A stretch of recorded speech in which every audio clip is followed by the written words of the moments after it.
Ayan na, tinalian na!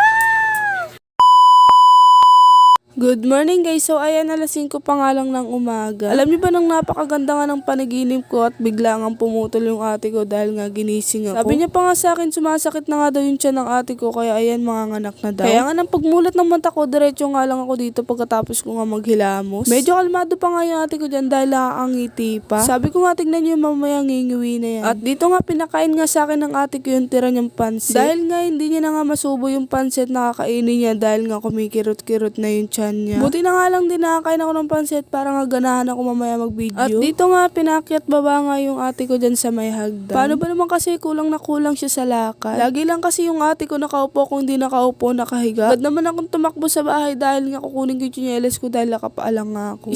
Stop nga lang yung ginagawa ng ate ko dyan dahil nga hindi niya na nga kaya yung kirot. O diba halatang bagong gising pa nga lang sila. Sinabihan na nga rin pala siya ni mama na magpakulo siya na luya para nga mainom niya. Paano ba naman hindi sasakit yung tiyan niya? Hindi niya pinuro yung luya. Yung luya kasi naiinumin niya, nilagyan niya pa ng kape. O, diba? Ang kulit. At dito nga nagkukwentuhan nga muna kami para nga mapakalma namin siya. Tingnan niyo naman yung videographer natin dyan. Grabe makatuto. Kaya natawa tuloy yung ate ko. At ayan ngayon pala yung pamangkin ko na si Pogong. Tignan niyo naman hindi pa rin natutulog hanggang ngayon. Alas 3 daw kasi yan ng madaling araw nagising hanggang ngayon hindi pa tulog. At ayan nga tinawag siya dyan ni mama para nga talian yung tiyan niya. Naalala ko tuloy nung nanganak din ako dahil si mama rin nagtali ng tiyan ko. At habang ang nakaupo kami dito sa bahay nila, nabihan muna sila ni mama na maglakad-lakad muna dun sa taas para nga matadtad na siya. Sa mga oras na nga niya, umuwi pala muna ako para nga makatulog ulit dahil sobrang antok pa ako. Kaya ayan, bigla akong napabangon. Paano ba naman kasi hinila ni mama yung pa ako? Kaya ayan, sabi ni mama pumunta daw muna ako dun sa ate ko, samahan ko nga daw. Kasi nga umiiyak na nga daw. Tapos nga nung pagkapunta ko nga sa bahay nila, ayun na nga, naririnig ko na nga yung ate kong umiiyak. At nang pagpunta ko nga dito sa bahay nila, nandun pala siya sa may CR naliligo. Tinanong ko pa nga siya kung tuloy-tuloy na yung sakit. Sabi niya pa sa akin, oo daw. Kaya sabi ko sa kanila, dapat magpapunta ka na para pagdating mo dun, manganak ka na. Kaya yan, siya pala ang nauna dyan sa may taas para nga makapaglakad-lakad siya. Kaya agad kong tinawag itong isa kong ate para nga masamahan siya. Dahil hindi naman kasi ako marunong dun. Kundi yung dalawa ko lang ate dahil magaling sila pagdating sa mga fill